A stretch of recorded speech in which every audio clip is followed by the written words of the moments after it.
Subscribe to our channel, press the bell icon and never miss an update from Latestly. A week of your life is going to make you realize how important it is. It's not about kind of pushing yourself how you would ideally do in a workout. Can feel like I don't know what to do and what is happening. It used to happen to me as well. There are certain misconceptions a lot of time people have about it.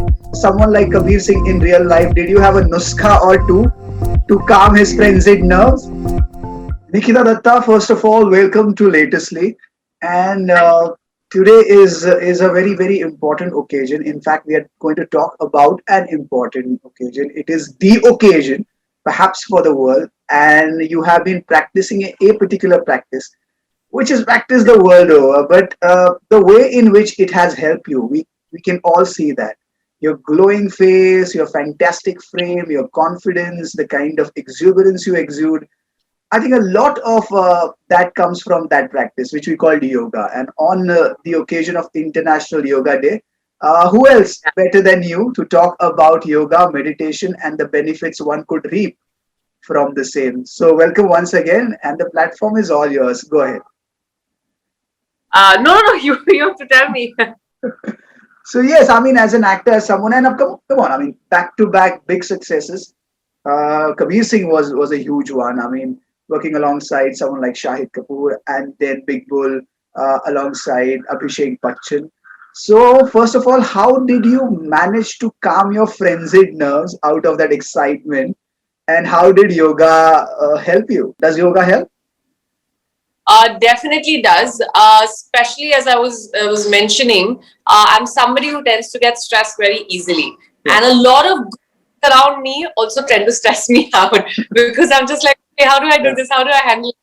So definitely yoga does help me in that. I know for a fact that just 5 to 10 minutes of meditation during the day is something that brings that calms my nerves down. It gets me proper sane mind, so I can never miss on that. So yeah, yoga has helped me immensely. Apart from like getting you fit and feeling good, I think mentally it played a huge role in my life. Absolutely. And two things here. First of all, one, when you're a creative person, when you're an artist, it is only organic, it is only natural to be frenzied, to be excited about things because you're passionate about certain things. Like you don't have a 9 to 5 job that demands you to work in a certain fashion. Every day is a new day. So excitement, anxiety is a part of the job. B, I'm a More yoga. than Yeah, B, I'm a yoga teacher myself, so I teach yoga. So good to connect with you because we are on the same plane, on the same page. that. Um, so yoga has multiple benefits, but people tend to forget that first of all, it is all about stabilizing your core. It's not just the circus that one tends to do, twisting one's Yeah. body. Yoga is much more than that. Would you like to elaborate the same on the same? It is. It definitely is. Whenever we talk about yoga, people just jump to the conclusion that, oh, I'm not flexible and I am not fit enough to do it, and oh, I can't do it. But I just feel yoga is nothing but it's a journey, and I've seen that with myself. From where I started off 8 years ago, when I just started practicing yoga for the first time, and how I have evolved and grown in the last 8 years. I always feel it's a never ending journey. There is no finish point. Even if you've achieved something, there is always scope for more to push yourself. So, True.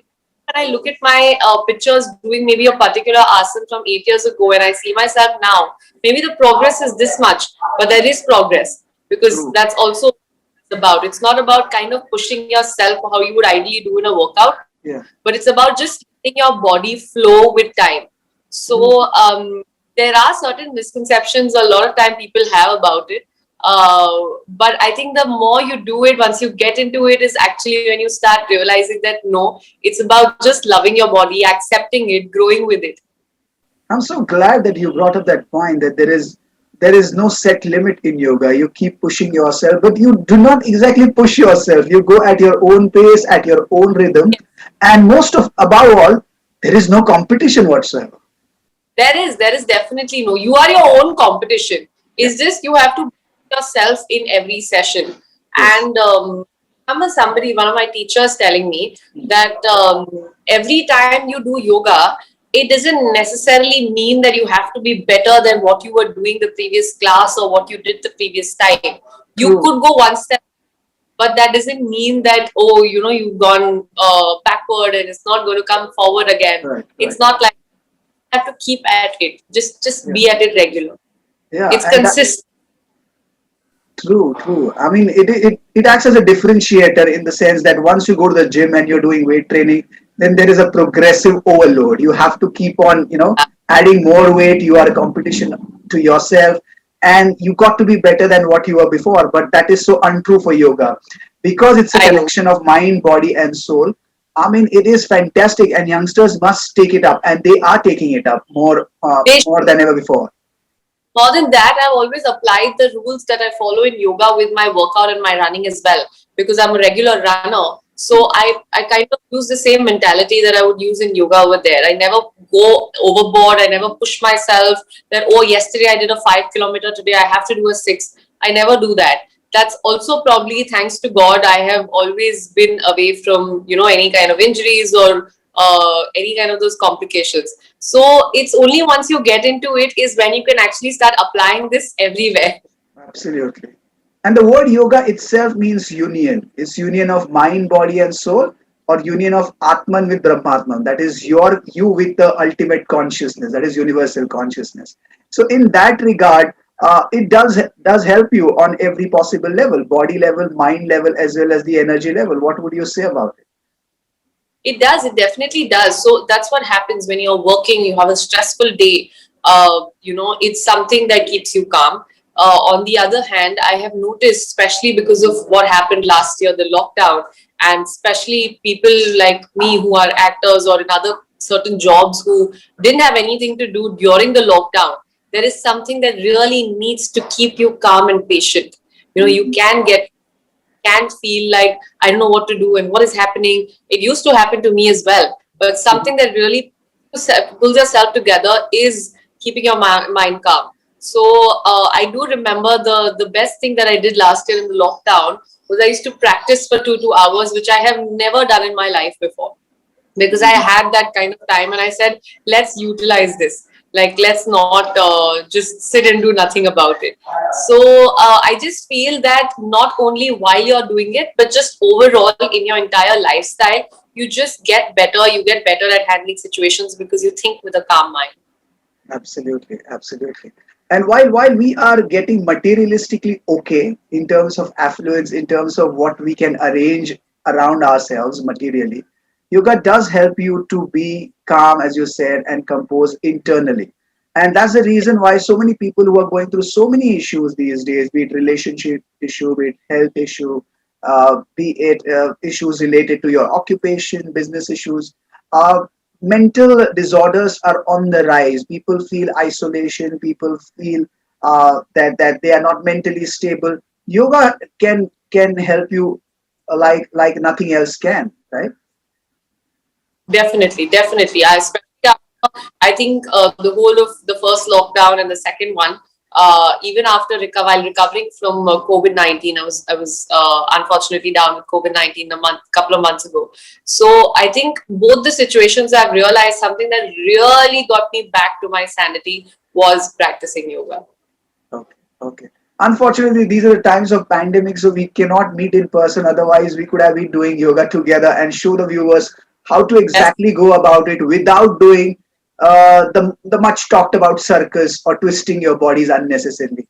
But can you tell us which are the basic asanas that one can do under somebody's guidance?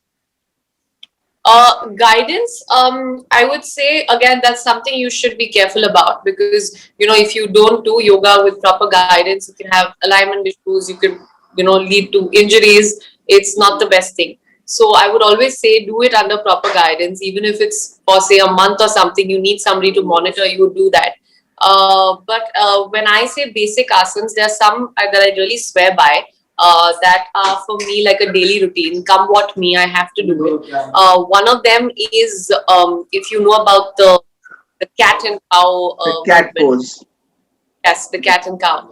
I Yes. do that because of my back. I do very stressful back bends. And Hmm. I always fear that, because of maybe not being able to do it regularly, I don't want my back to get slouchy or weak or get tired, exhausted because of walking around too much and having an exertion day. So that is something I do as soon as I wake up in the morning. It's a no-brainer. Apart from that, there are a couple of breathing exercises that I do as soon as I wake up. The first one is a Kapal Bharati that ideally you should do empty stomach. Hmm. You inhale at faster pace. Hmm. The second one is Anulom Vilom, where you inhale from one nostril, exhale Nostril. from the other. Yes. So that's the second one. And the third one is where you chant Om. So that I feel is something that brings you peace. It just suddenly gives me a head start for the day, doing that early in the morning. So these are some like basic four things that I swear by. I have to do it, come what may, whatever the situation is, as soon as I wake up. There are different types of yoga out there. Like there is Bhakti yoga, there is Raj yoga, and then there is one dangerous type of yoga which is called book yoga. Many people start doing asanas haphazardly just by looking flipping through a book or through some videos on YouTube, which is pretty dangerous. These are the times of Yes. pandemic. I mean, classes are done online. But what would you suggest? People should wait and do it under proper guidance. Definitely. Even with online classes, because I myself have been taking online classes, I wouldn't say because that's also the only solution at the moment. There's not something much one can do in this current scenario. My only thing would be that don't go too hard on yourself because it's online. Take it as slow as possible because the slower you go, the simpler way you go, there are lesser chances of going in the wrong direction. And it's like when you start off in school, you don't suddenly go and start studying in 12th grade. Hmm. You go step by. So similarly, you can't suddenly go on to like complicated asanas. You have to go step by step.